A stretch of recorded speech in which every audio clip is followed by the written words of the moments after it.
Okay, we are live. Hi, everybody. This is Joy Lingerie. I'm your monitor for today, and I have Doug Rusk with us. As you can see, he's outside and beautiful trees in the background. And It's I my want to give studio. it, yeah, it's lovely. So I want to give a shout out to our sponsor, Luscious Moss, owned and operated by Chad Kristen Edwidge, Washington. He's on Facebook. You can find him there. He caters mostly to drums and drummers and guitarists, and he has created an environment that is conducive to collaboration and creativity. So do look him up if you would like to use his studio.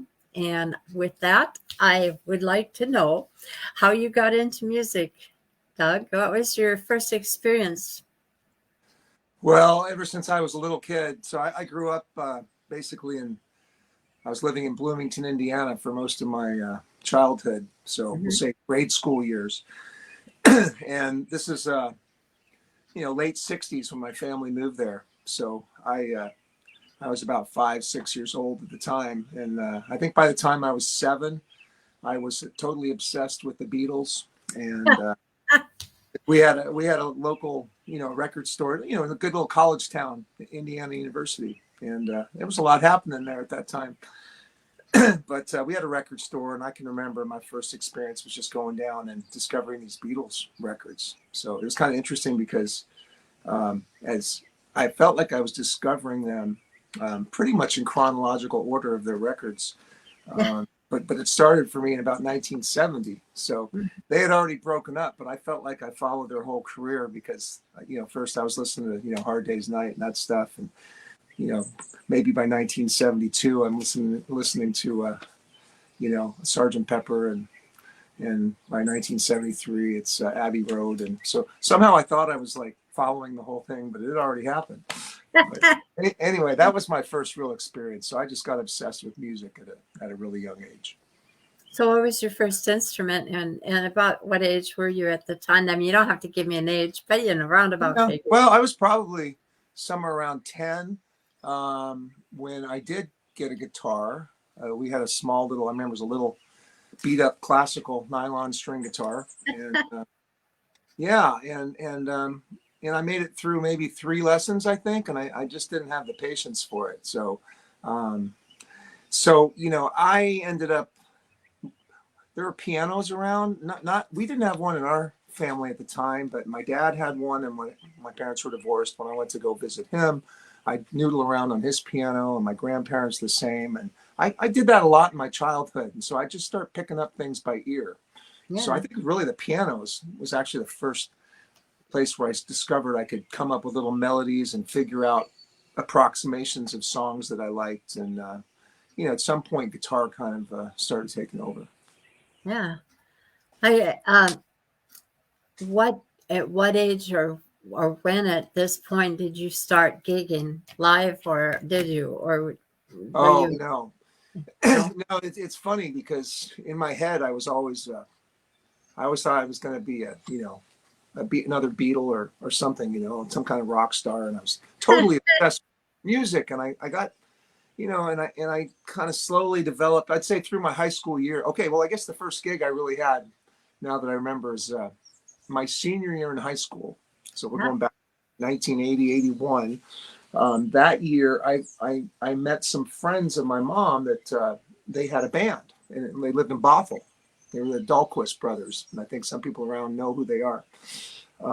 Adam and Adam and Stuart, and they were looking for a singer, and I could sing. I knew I could sing, and I was always singing the song my whole Yeah. life. So anyway, so I got in this band, and it was a heavy metal band actually. But Oh my my gosh, I can't even picture you yeah, doing that. we were doing UFO and Judas Priest and Oh, all kinds of stuff like that, Scorpions and Def Leppard, and I was singing, and I had a blast, and I did it most of my senior year, and so and we ended up having this battle of the bands at my high school in my senior year, I remember, and we won. We went in there and won. The band was called Nosferatu, but what was it called? Nosferatu, and And and is and that Russ, Latin? what's that? What language is that? I don't. It's some. Look. It's some famous medieval name or something. I can't even where it comes from. Someone's gonna laugh if they're watching who knows it very well. I think it's a. Anyway, so I did that, and then I just I started getting more and more serious about if I wasn't playing music, I was listening to it, but except that wasn't. I mean, the reason I really didn't get into it is because I was also a competitive swimmer, and that had taken over my life from the time I was 10 years old on, and I ended up going to swim in college on a scholarship at a Division I school.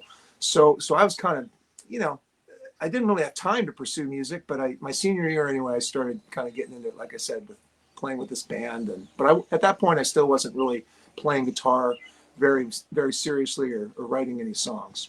So that came quite a bit later. All right, hold that thought. College.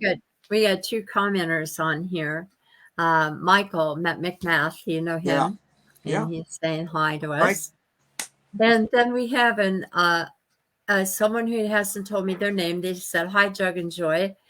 Could be just about anybody.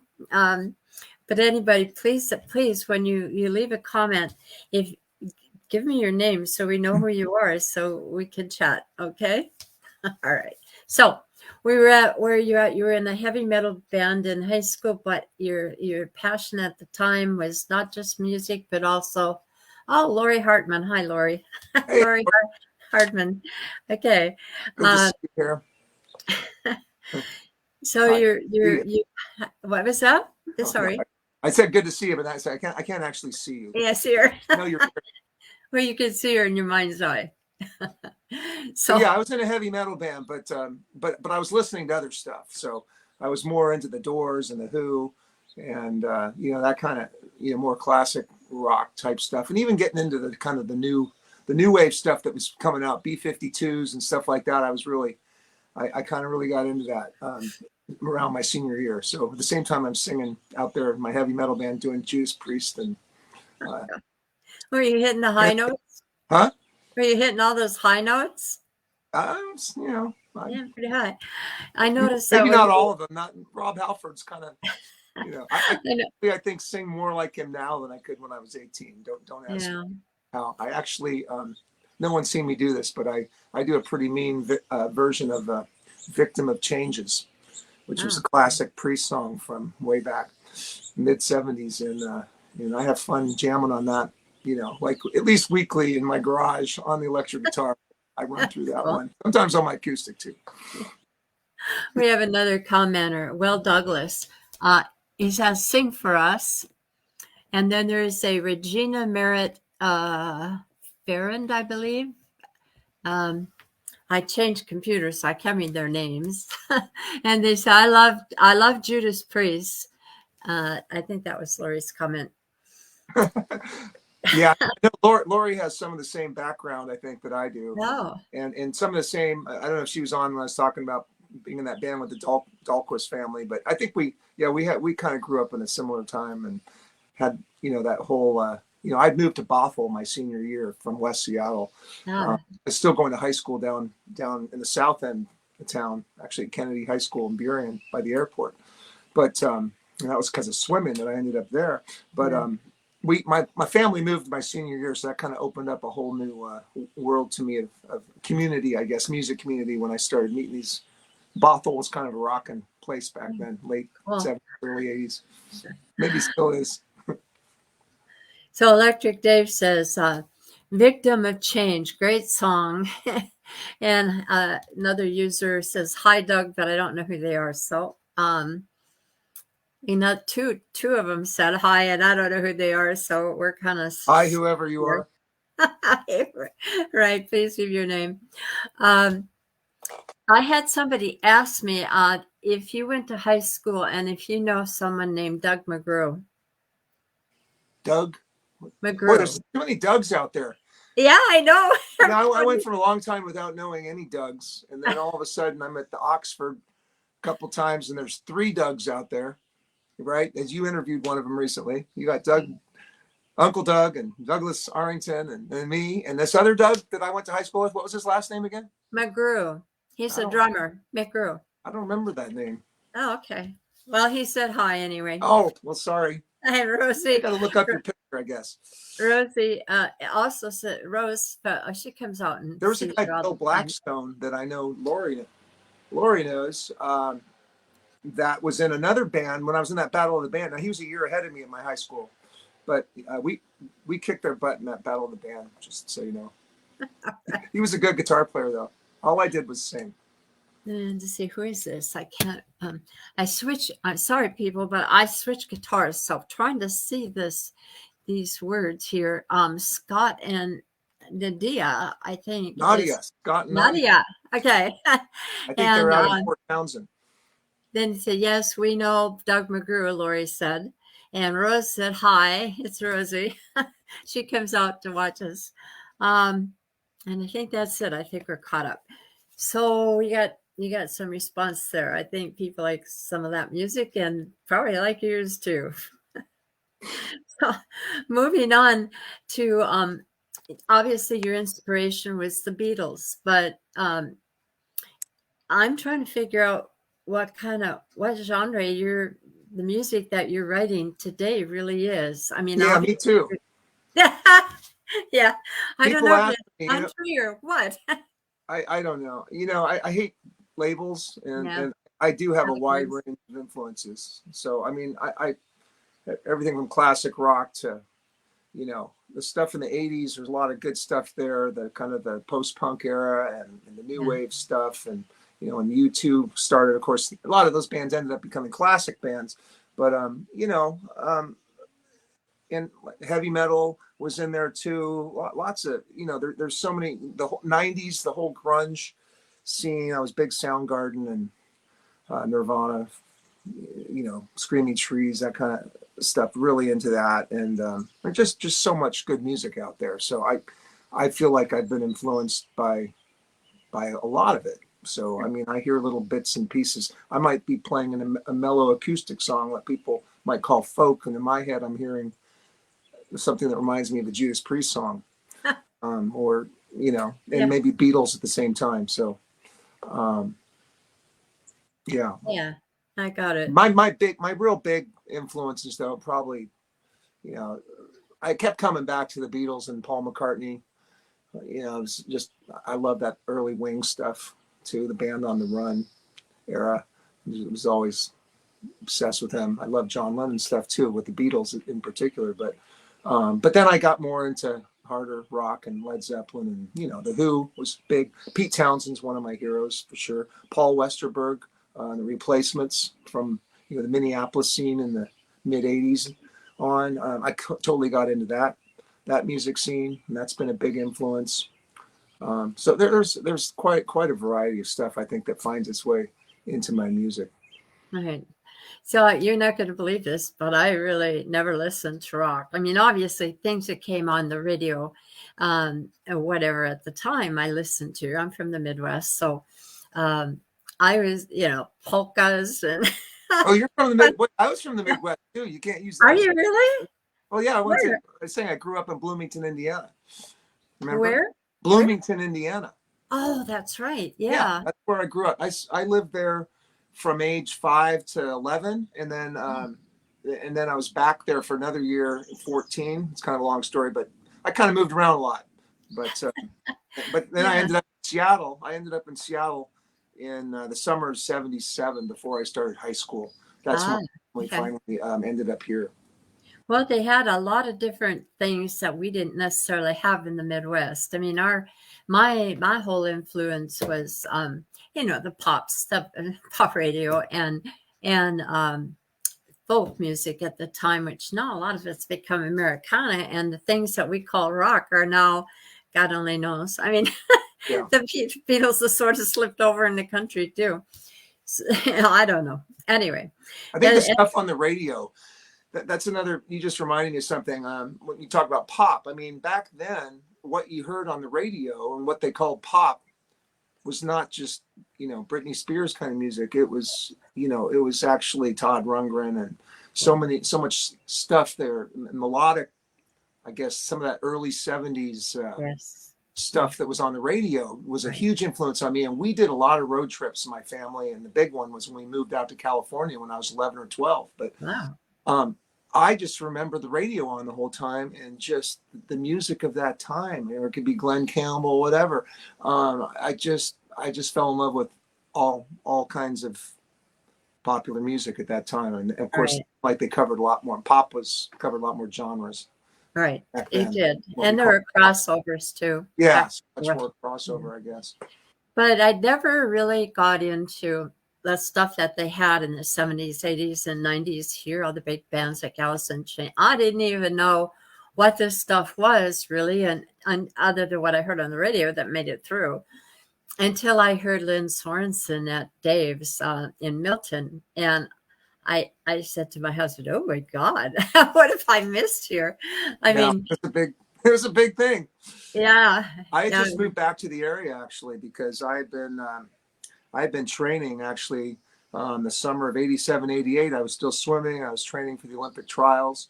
And then it was around 88, late 88, 89 that I moved back to Seattle finally after, pretty much, after graduating 81, I was gone a lot for college and this and that, and wasn't hardly in Seattle at all during that period. But when I got back in 1989, I wasn't even aware. At that time, I was kind of listening to some of that industrial stuff, Trent Reznor, Nine Inch Nails, that kind of stuff. Actually, I have a story about that maybe later, but I was listening to that kind of stuff when I moved back, and I wasn't aware of this grunge scene that was already yeah, it was getting ready to go. I mean, late 80s, obviously things were happening in the club scene and Mudhoney and Nirvana, everyone was doing their thing. And I finally discovered it right around when it broke in 90. I started going out to clubs on a regular basis. So I got to see a lot of that stuff in the small clubs in Seattle when it was happening. And yeah, I really appreciated that music. And I kind of, because the way it combined a lot of the stuff I loved, the combination of harder rock and, but yeah, just not, it's just a whole new thing. Punk, hard rock, classic, kind of all, put together with a new spin, but it was so real too. And it was kind of the anti-establishment of the 80s, kind of yeah.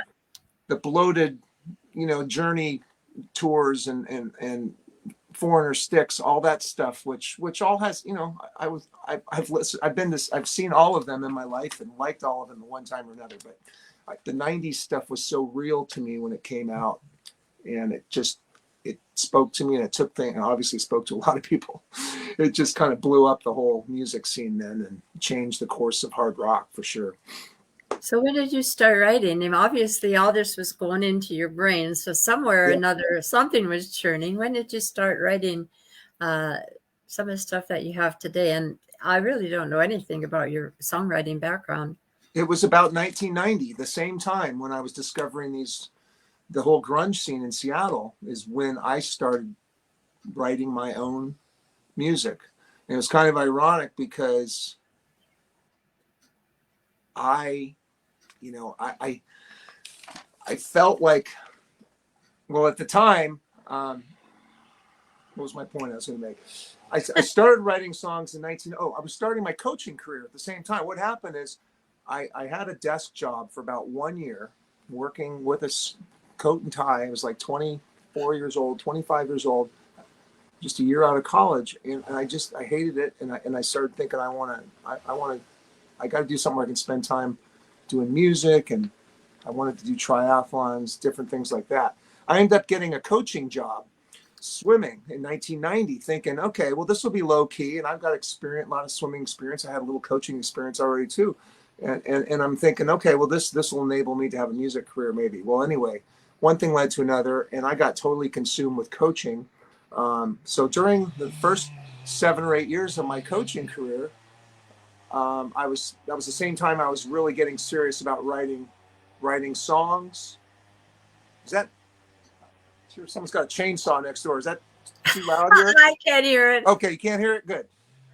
So anyway, I had this two things going on at the same time, but as the coaching got more serious and the swim team got more serious, I started getting national qualifiers and this and that. It became a full-time gig. And at some point I had to make a choice. And I kind of decided, I was always wrestling between whether I wanted to pursue music more or coaching, but the coaching thing was taken off. So I ended up doing that for another, it wasn't until 2013. So good 13 years later, 23 years later, when I finally said, I think coaching, I got to pursue the music thing now. It's really what I need to do. I'd only played out like one time in front of anybody. And I had I'd written probably a few hundred songs by this point, but I'd hardly played them for anybody. But then I kind of started all over because, so I kind of feel like I had two phases of my songwriting and music. And the 90s was one of them. And then from the late 90s to 2013, not much, except I practiced a lot on the electric guitar and learned how to play a little better. And then starting 2013 is kind of really where I got serious about, I'm going to go out, start playing, start doing open mics. One thing led to another. And, I ended up at the Oxford, I think, where we obviously play. And I started meeting a lot of people. That was around 2016, 2017. Wow. And at that time, I was still coaching. A long time. Yeah. So I'm coaching full time though, until that continued on until just last summer. So last summer, I finally decided this is it. I can't coach anymore. I've got to pursue music. It's now or never. I'm not getting younger. And I took a chance on it. Fortunately, I've been able to do that. But so it's really hasn't been professional for me until I consider it starting this basically September. And, now things are starting to go. But I've been writing a ton. And most of the stuff I play now, and most of the music I do now is pretty much all from the 2013 beyond period. And probably most of the songs I play right now, my originals, there's probably 50 or 60 I play that are all just in the last 4 or 5 years. So I don't even go back and revisit the tons of songs from the 90s very much. There's a few in there. I have to stop you here for a minute. I have to stop you for a minute because we've got a lot of comments here. It says the narrative through the grunge movement was super sincere. Great songwriting is great songwriting. That's Raymond Hayden talking. Oh my gosh. And so I added the word grunge. And then Lori said, I agree, Raymond. So they're having this conversation about what you were talking about. And it says, wow, I wonder if Doug knows Bob Kettrick. He's an Olympic diving coach that is also a musician around here and my nemesis. He's everywhere I am. He's just really involved. And he's just starting out now to play out. He hasn't done that either, but he's still coaching as well. So, and then somebody asked what college you attended. Yeah, I went to Southern Illinois in Carbondale, Illinois. I went there for 2 years. So that was right out of high school. I was on a swimming scholarship there. I went to NCAAs as a swimmer. Swam 100 fly. I remember our relay got, I believe it was 7th place at that meet, which was the highlight of my college career. And then I took a year, but I kind of was burned out on swimming at that point and wanted to take some time off. And again, at this point, I was thinking maybe I'm going to start a band and get something going. And that was in 83, 84, which became what I call my lost year, where I really didn't accomplish anything. I worked a bunch of odd jobs, and then I ended up just going back to school. So I didn't really, I sometimes I kick myself thinking that would have been the time. And that's when that's when the whole development of the grunge scene was being laid down also. I didn't know that was going on then, but and I just didn't have the confidence then, I guess, to get out and try to get a band together. And I didn't feel like I was a very good player at that point. I wasn't really a guitar player. I was more just relate. Yeah. So anyway, that's that scene was really important to me for sure. And college. So then I went to Allegheny College. So I took the year off, and then I went back to a small liberal arts school. And the reason I ended up there was because my dad was actually a professor there, just started teaching there a few years earlier. And so it gave me an opportunity to go get my degree. So I got serious about school, went back, anyway, 3 years later, At 25, I had my degree, and then like I said, from there I went Bachelor's to coaching degree for or 25 bachelor's? bachelor's. I had a Yeah. double major in math and economics. Oh Lord, Yeah, that sounds like I haven't tough used it stuff. too much. I don't, music and math, I hear. I think there's a lot of close relationship. Using math and swimming, but you know what? Swimming builds a lot of lung capacity for singing, and math is just music in a different form. Yeah, that's a good point. So that might have helped my long term Yes. singing. I don't know because I feel like my voice is just getting. I don't feel like it's gotten to its peak yet. I'm hoping. I Yeah. feel like it's getting stronger, and a lot of it's just you got it. I'm Your your amazed harmonies are how much great. you have I to. love your harmonies. You've got a. I heard you singing harmony. Well, with me, of course, but also with Jerry Batista, and it's really good. I liked it. Really good. Ah, so I got to get Bob. The only place he never follows me is to Snohomish. I don't know why, but we need to get you introduced to Bob Kettrick because he's the Okay, the he's Olympic coach, and I he's an think he. Olympic diving coach. You say? Yeah, I yeah, should know that yeah. name. Maybe. Huh. Yeah, he. Scott and Nadia might know him. I don't know. I don't know. I don't recognize the name. I don't. Diving is a different sport than swimming, so it's Yeah. we don't Well, we don't train together, so we don't really. I don't know too many diving coaches to be honest. well, he stays pretty close to the Glenn Sorensen and his band, and he goes to a lot of jams too. So that's where you can find him, and he's my nemesis. Like I said, he just shows up everywhere, and I don't think I'm competing with him, but somehow it feels like that. So anyway, yeah, I'll have to try to get him out to the Oxford, but I can't guarantee it. He's a man of whatever he wants to do, he does wherever he wants to go. You don't tell him. So that brings us back from your songwriting into today and what's going on in your world. And I'm interested in knowing you must have written a lot of songs during COVID. So what were you doing at Mhm. that period? Yeah, I think COVID was a blessing in disguise for me, as far as honing in on my music performance, even though it was virtual. But yeah, I did. What I decided to do was so it's probably a month into COVID. Um, I decided to do a Facebook Live show every every Friday. So I I missed did it that. almost without exception for over a year. So I probably did more than 50 of those, and they ranged anywhere from an hour to an hour and a half. So, which is, I'm so glad that's done though, because it's just not the same as obviously performing live. Um, and but anyway, I think it did help me. It really helped me. I think what helped me the most was going back and watching. I mean, I have a hard time watching or even listening to my songs after I've recorded them or see a live performance because it never sounds as good as you think it does when you're performing it. But I remember just being so disgusted with some of my watching my performances on some of those, thinking they were terrible, and people were saying, "Oh, you were great, you were great." But anyway, it really made me determined to change a lot of things. So I'd actually analyze a lot of those performances I did and think, I need to do this different. I need to, I need to emote more. Or I need to. Anyway, just as far as honing in on how to deliver my songs, I guess with just better overall. That's something I think really came out of that Yeah. period for me, even though I didn't get to play live. Um, I get it. I record everything. It doesn't matter if I open my mouth. Well, not at home, but out anywhere. I record everything and I watch it to see where my errors are, how to correct it, and whatever.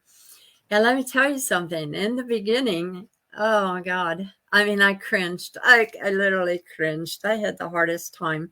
I finally gotten used to it, but that is not an easy thing to watch, to hear yourself and yeah. watch yourself on video. Because of that, I never did a stream. I thought, I don't sing well enough or play well enough. But I admire your courage. It takes a Well, lot. thanks. Thanks. Yeah. Well, I always, In some ways it was less scary because Yeah. you can walk away anytime, and Yeah. I mean, and you've got this wall. I guess that's kind of one of the things I just found when anytime you're doing, or Zoom meetings or whatever. Just for some reason, I felt this sense of, I don't know. I just felt a little more relaxed Yeah. than in person, where I had terrible stage fright. Yeah. When I I read first started something. performing. Yeah. Yeah. I read something of yours that said that you would just, have bad case of nerves before you ever went out Oh there. yeah. Yeah. I used to have quite a bit of anxiety, performance anxiety, I guess, or social anxiety, things that I had to deal with. And I think, in a lot of ways, the years of coaching, and certainly, I think a lot of the things I got out of that and my own swimming and stuff really helped. But I'll tell you what, just getting out, it's really the hardest thing is just getting out and playing in front of people, your own songs, I think, for the first time, Yeah. or even covers. But I mean, I didn't get, I really feel like, I mean, there's degrees of comfort you get, right? And I feel like the whole first year, I never got even semi-comfortable. By maybe the second year of going out and we're talking maybe once a week at this point, I'm going out and playing. I think by the second or third year, I started to relax a little bit, but it's an ongoing thing. Yeah. And You never in really some ways, heard. I feel like I'm just starting to get to the Yeah. point where I'm pretty comfortable on stage and don't feel anxious about playing in front of other people or caring what they think about my song, even though, the truth is sometimes I still do get a little bit anxious. But And I think the worst part for me is that I'm listening to the lead. I try to block them out because they're always doing their own thing somewhere, and I try to block it out. But if I'm listening to the lead, then I forget my words or I get mixed up at where I am. And oh, Lord. yeah. Yeah. Last night I was at a jam in Duval, and Billy Shear is playing lead, and he's a country player. So, and I'd gone to some of his jams, so he knew my songs, and it was the first time I could just relax and sing. It was so beautiful. Yeah. But it takes a lot to go to a jam.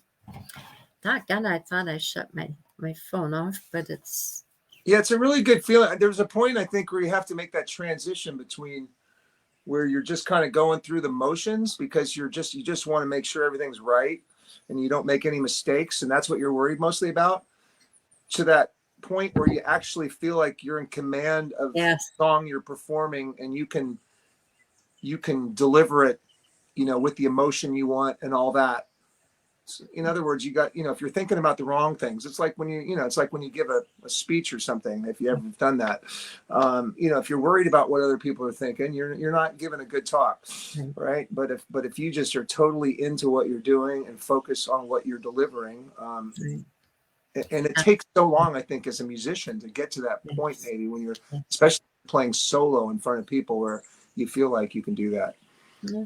It's also a matter of getting used to the sound of your own voice and looking at your face in a video. I mean, or your body or whatever. I mean, it's just a learning process. And It's different not sounds. always easy. Right. And different sound systems, because I was finding, I'd go to one place, I'd love the way it'd sound, and then I'd show up to the next place, and it was a totally different sound. And I remember a few times, early on, especially and sometimes I still do, getting a little too hung up on whether the sound is right. And trying to tell them to turn this up or turn, and I realized that it's like, then you're not performing when you're worried about that crap. Yeah. So, well, when I started in 2000, and our last gig was on 2015. So it was about 15 years. And because the sound there was a lot of improvements in sound. But when I first started, there were places where the sound was so bad, I'd cry. I'd look at the video and cry and say, oh my God. yeah.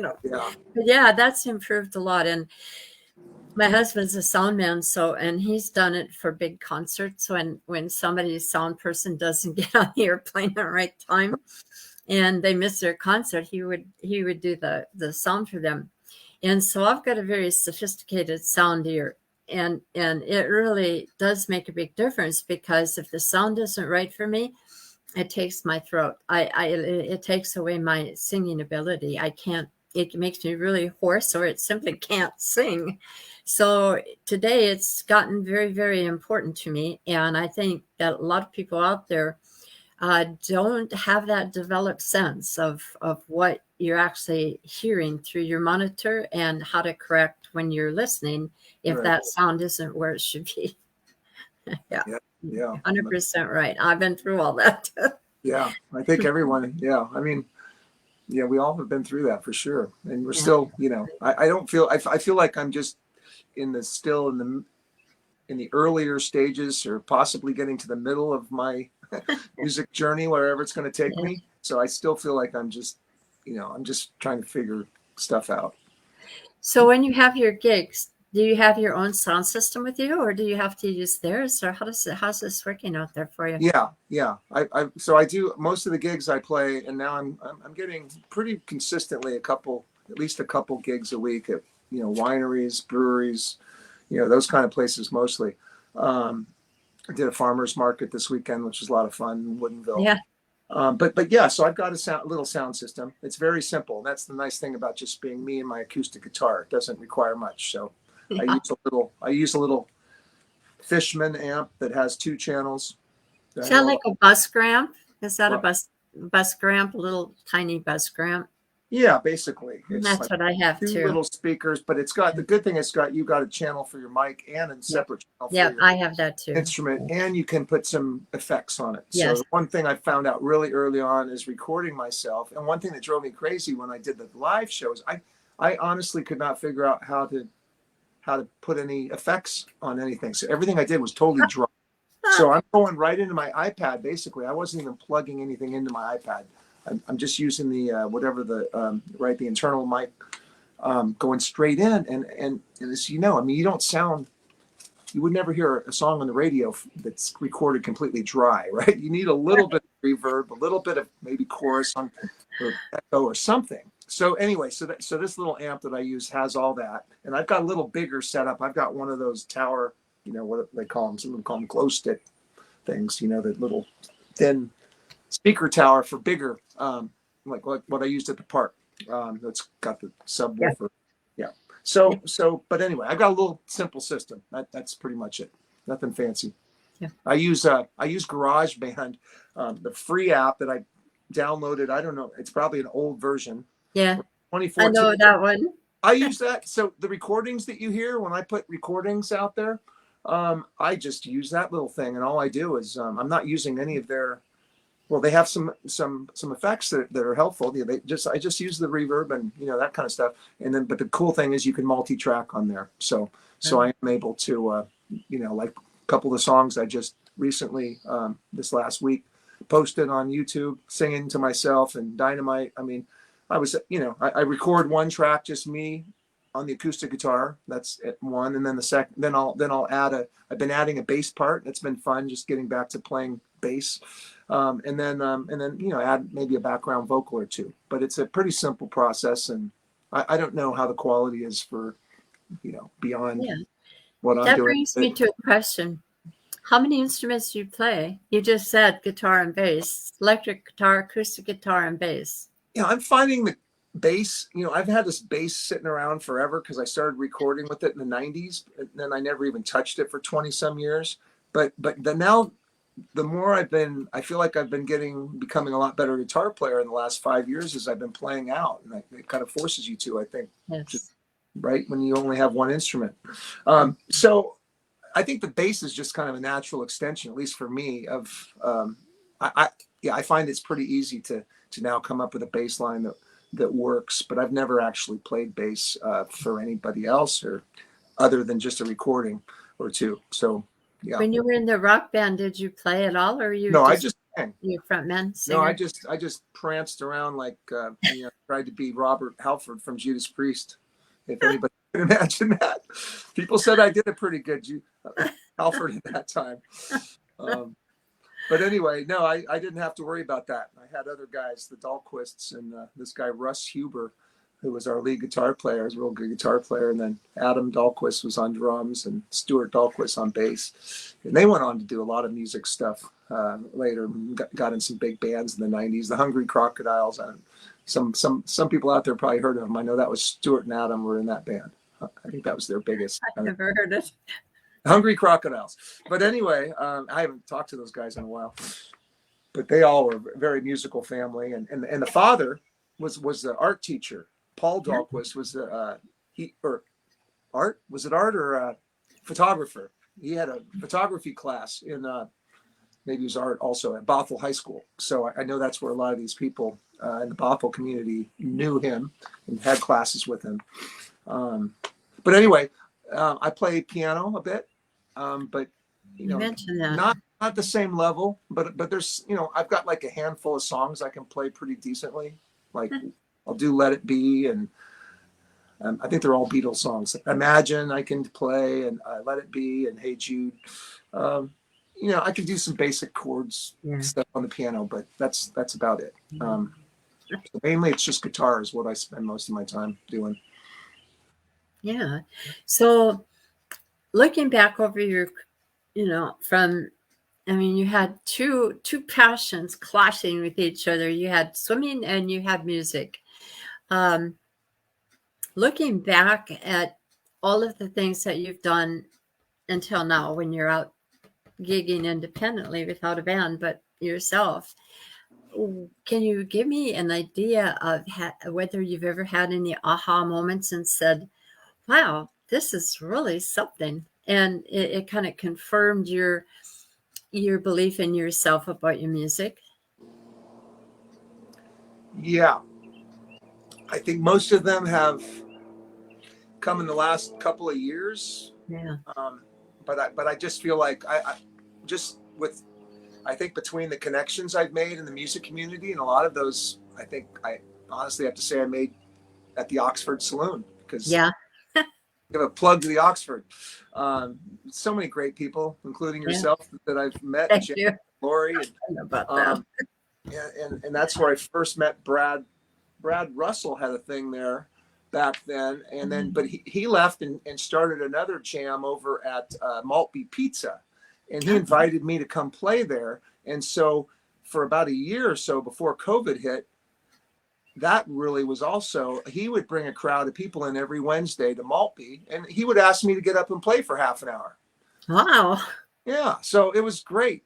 And it was a great chance for me, I guess, to, it wasn't so much that I developed a lot of fans out of that group necessarily, but it just gave me a chance to work on getting performance together and trying out new songs on people. Because I always as you know, I have a tendency to, like if I just wrote a song today and the Oxford jam is tonight, I have play it at Oxford. Play it, and then the last time I kind of kicked myself afterwards because I wasn't ready to play that. Think about it, I didn't know the words. It's like I learned patient, wait a week or two, and focus on the ones I know I can deliver. But sometimes you just I gotta sing it. I gotta get see what kind of reaction I get. And it's I have a question on here for you. One's a comment, and that they really enjoy your songs. I think that I enjoy his songs he wrote. And the other one says, Doug, do you play in Spokane? Have you gone that far out yet? No, that's a good. No, I haven't got very far out. Before October of this year. Yeah, so October of 2021. Before that, the only places I had played professionally, I think the Oxford, and maybe there's one winery I had a gig at over the last 5 years. I'd had one. So this is while I'm still coaching. So I really hadn't done anything until I decided that, I needed to get away from coaching so I'd have the time, obviously, and the commitment. So no, I kind of feel like I'm starting from scratch because I live in Woodinville, which is nice because all these wineries out here, lots of live music. Yes. But nobody knows who I am, and they, there's so many. There's a community of musicians that have been playing around here forever, right? And it's true this whole area. So I'm kind of breaking into the scene just now, and people are just finally discovering me. And my calendar's starting to get pretty full. But I mean, it started off with just one or two places I got in the fall, and then pretty soon, anyway, but now it's up to, there's dozens of different places that I'm booked at over the next few months, but they're mostly local. I did have one gig out in Leavenworth at a Patterson tasting room, which was a blast. But I went out. I got to play 2 nights in a row there, and that was a lot of fun. And I just love, I love playing out. But no, I have not played Spokane. I'd love to get out there. I think I finally got something down in Renton. I've got a buddy that down that area, and some people in the South End that say, well, if you ever play down the South End, we'll come check you out. But too far to go up to Snohomish or Woodinville even. So I got that now, and I played a few shows in Seattle. I'm starting to pick up a few. I used to live in the Ballard area for a long time, and there's quite a music community and a lot of clubs over there too. So no, I expect I'll get out to Spokane hopefully before too long, and hopefully the area that I can cover will expand in the next Yeah, I hear year. there. Yeah, I hear there's quite a musical community in that area, all over that area. So yeah, with these gas prices, I don't know. I mean, yeah, well, if anyone, yeah, who's from somebody on here from Spokane? they may have. Yeah, I don't know who it is because they didn't leave me their name. They just asked the question, so I'm not sure what was behind, what the thinking is behind, or who it was. But yeah, I'd love to know. Yeah, I'd love to know a spot that they think. A spot that would be good for me to try to get. Okay. I'll get out there. Miss Regina is the name of the person who asked. She does tell me much more than that. So if you are the lady, Regina, that put that in there as asking whether he played in Spokane, if you could give him some idea of some places that you think he might work, please let us know. You can just put it on here, or I think if you're on Facebook, you can text him. I believe it's Dean Rusk on Facebook. So Doug. Sorry, where is the Dean coming from? Where was the Dean Rusk? But anyway, yeah, and let him know, and I'm sure he'd be happy to look into that. Yeah, I'll make the road trip. All right, so now we're getting we've got maybe 13 minutes to promote some of the things that you're doing. I would like to know, what are the top 5 songs that you truly enjoy, that you've written, that you enjoy playing? That is okay. Well, it's a good thing I think I actually happen to have. I don't, gosh, I have so many songs that I keep writing right now. I'm not sure what, but I guess the ones that I've, it really depends what mood I'm in, but because I think my music covers a lot of different kind of moods, and some of them are some of my songs I know can be a little heavy, and like Daddy's Gone. Have social, and have some social. I don't know, I don't want to say political, but yeah, I mean concerns about what's happening in the world. That I tend to write a lot about that sort of stuff. But then I've also found, like lately, I've been getting into writing more blues-based songs, like really? Dynamite, that kind of thing, or the ones A Different Me, which I've done. Yeah. But I think the ones that stand out that people always tell me are my best, there's a few. One was Who's to Blame. One is Common Man. Yeah, I've heard you play that too. Common Man. A lot of people say that they really like or relate to the lyrics because they feel a pretty universal kind of thing. I know some of my songs can be pretty personal too. So they can mean a lot to me, but maybe not necessarily as relatable to other people. I'm trying to think. Panic Attack. I wrote a song called Panic Attack I really like. That's kind of maybe one of the... Is that out on the internet? Because I've not heard that one. Yeah, you'll find that one. Is that a Spotify, or where have you got it? I'm not sure exactly where. I mean, yeah, everything should be available on Spotify because I post anyway.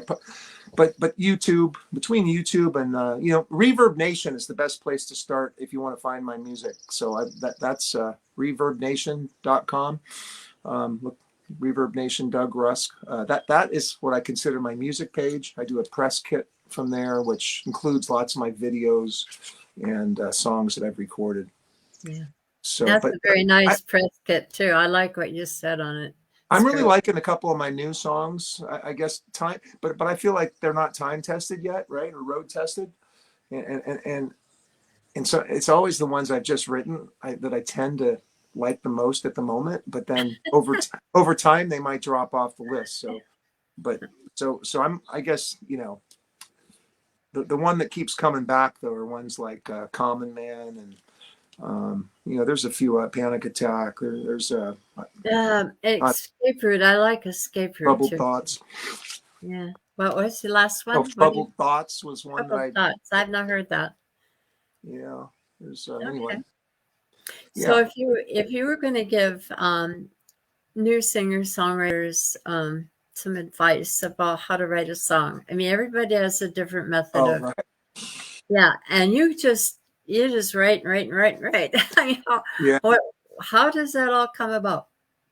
I guess, yeah, I guess I feel fortunate that way, that I've never had a problem with coming up with song ideas. And I tend to, there's times when every day I practically write a new song, and been going through that lately. I just like to keep writing. I just like to keep moving forward to see what's going to happen.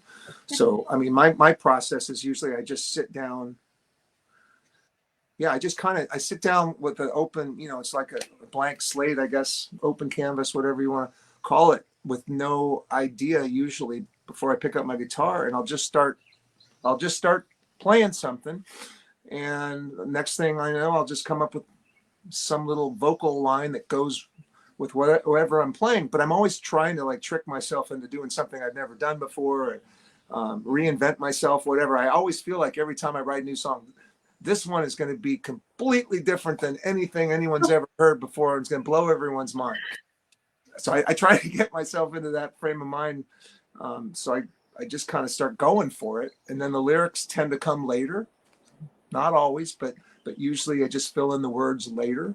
And but then it always ends up sounding like me in the long run. But almost every time I write a new song, I think, okay, I've just like created a new genre or done something I've never done before. And but I guess they always sound like me.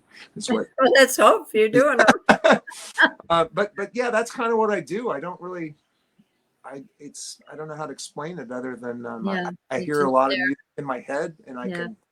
And I just, depending on the mood of what kind of guitar, or if I play my electric versus, I've been playing my electric a lot more lately and coming up with song ideas off of that. And it tends to, I think, maybe give me a different approach. But I don't know where the lyrics come from for the most part. I mean, I usually just start with a line that I think fits. I don't really sit down and say, this is what the song's going to be about. I come up with a line that seems to work, and then from there I just try to build a song around it, and it's usually like, after I've written a couple lines, okay, what's this going to be about? Where's it going? I mean that's kind of how I write, and I've written a lot of duds over the years too. I'm absolutely sure, but I feel like I really enjoy it. It's one of those things too that I'm totally convinced that the more you do it, like anything else, it just, the more, at least for me, the more I write, the easier it gets to write. Right. So it's just something you got to get in the habit of doing. And when anyway, yeah. We have some comments here, I think. Somebody likes the fact that you do blues music. And I believe Regina says, Riverfront Park, lots of different bands played there. So I'm assuming that's okay. Riverfront. And Creatures of Bad Habits.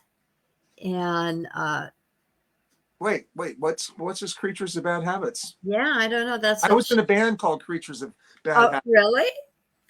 Well, yeah, it was a band. It was actually a name that I think I coined.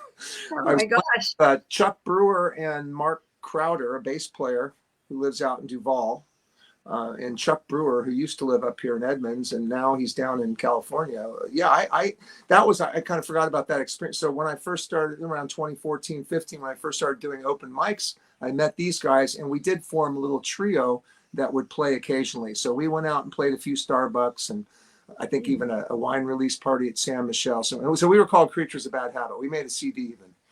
Yeah. Well, apparently they're from this comment. So I would encourage you to read all these comments. You're getting a lot of comments. So I'll have to figure out how to get to them at some point because I don't see them on my screen. Sorry. Yeah, well, if you look at Messenger, they all should All be right. there. So, What I else? mean, Messenger or matured musicians at the interview. When you get the interview up on your screen after we're done here, I also posted on Facebook. Uh, they'll all be there. All the comments will be there for you.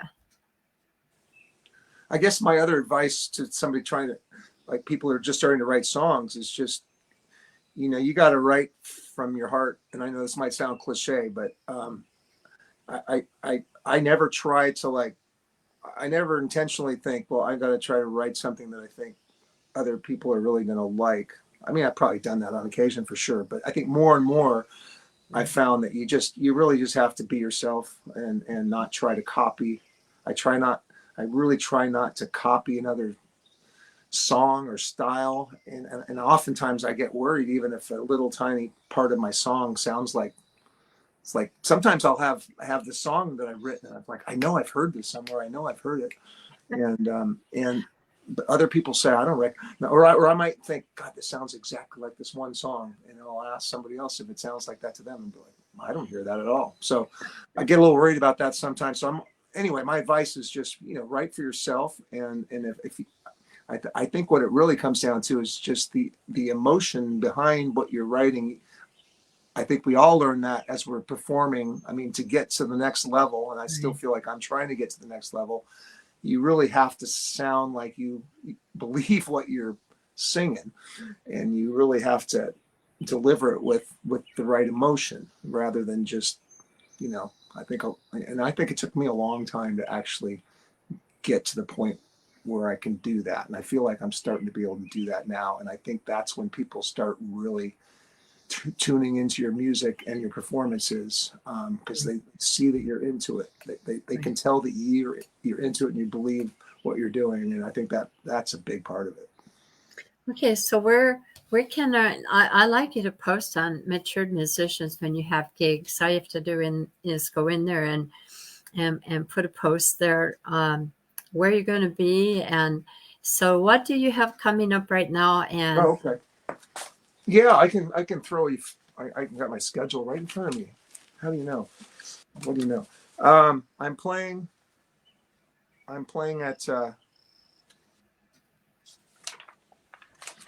at Mary Hill Winery in Woodinville tomorrow, tomorrow, 5 to 7.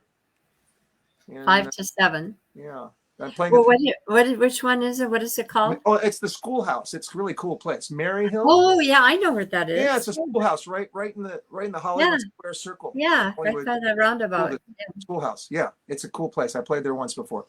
Never been in there. I'd love to go in there. So maybe I'll come see you instead That of would be great. Yeah. Well, I might still go to the Oxford afterwards and try to get there for the last half hour or so and maybe sneak up for a couple of songs. That's what I did last time I went there. Yeah. On Wednesday, I'm playing the Kirkland Market. It's the Wednesday. What's it called? The Kirkland Summer Market. They have it on Wednesdays down there on the waterfront. Cool. Yeah, I know what that is. That's a non-paid gig, by the way. It's just I'm just playing for a tip, Yeah. but I'm looking forward to it. It should be fun. And then Friday. Oh no, yeah. I'll just. I don't know how many you want me to give you. I've got a bunch coming up, but okay. that's actually it for this. I think this week. Well, we got about 2 minutes. So Yeah. how about you post them on Facebook Yes. or Matured Musicians on my site? So I'll transfer them over if they're not on Matured Musicians. So one last thing. When you look back on where this all started, and extrapolating from that into where you're going in the future, do you have any goals set of like what your future is going to look like from here, or are you just kind of taking it as it comes, or what are your thoughts on that? My thoughts are, yeah, I'm taking it as it comes, but with the belief, I guess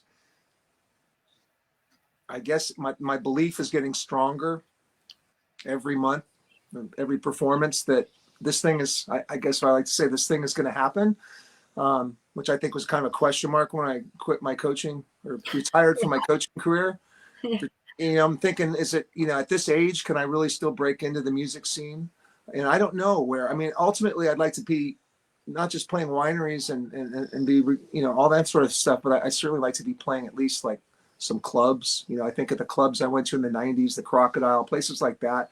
That's kind of the next level, I think, right beyond playing the kind of stuff I'm playing right now. So that I see that happening, and I don't know how if it's going to go beyond that or not. But that's I'm just going to keep moving forward, and I kind of feel like the energy right now is very intense, and I think just finally getting away from that long career, I didn't realize how much energy it was going to unleash for my other passion, which might be definitely my biggest passion now, the music. But I really feel that, especially now after 6-8 months, whatever out, I feel like the floodgates are starting to unleash or release. So yeah, I'm excited about what's going to happen, but I don't really know, and I don't have any real definite goals except to earn a living from music. Yeah. And that's such a hard thing, obviously. There's so many starving musicians out there, right? And it's true. There's room for everybody. I'm amazed. One thing I'm amazed at is how many great musicians that I've come into contact with and developed friendships with that are still working other full-time careers. Yeah. And I know out of necessity that's what a lot of people have to do, without a doubt. I'm really feeling fortunate that I decided I can find a way to make it work without depending on a larger income, because I'm certainly not getting much income from music right now. But that is my ultimate goal for sure, is to spend the next 10, 15 years at least, which takes me into my 70s or whatever, at least. I don't see myself ever stopping, but I'm hoping it's going to pay the bills in the future. So we'll see. All right. Thank you for that. And one last comment from Regina. Says wineries here and Green Bluff, big summer long events, excuse me, for live music. So you might want to speak with her. Excuse me. Thanks, right? COVID. That's COVID. Yeah, my COVID cough is still there. Oh no, you got long COVID? Well, no, I had it 3 times, and not too long ago, and it just between that and hay fever. Yeah, my husband was tested the last several days 4 times, but yeah, so far it's all negatives. I've been lucky. I've not gotten COVID that I'm aware of. Well, been very lucky. It's kind of predictable. You kind of know what it is. Yeah. But anyway, that wraps up our program for today. Do look for posts by Doug Rusk and myself, and also be sure to tune in to reverbnation.com to find more of his music. He does have some on YouTube, harder to find, but it's there. And I want to thank you very much for coming out here and spending this hour with us, Doug. We're a little over time, but I think it's okay. All right. Thank you so much, Joy. I really hopefully I'll come out tomorrow and see you. I'll enjoy jamming with you in the future and learning some more of your songs. All right. Thank you. Okay.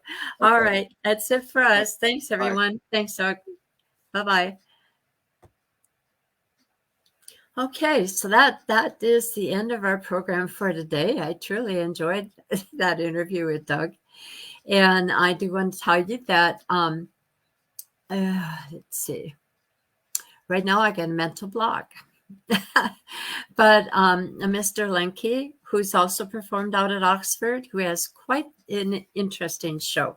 He projects everything on a big screen as he's performing. And he will be out there. He will be on our show next week at 2:00 on Monday, Matured Musicians Group. And after him on the 27th is Richard Williams and Chris Ager.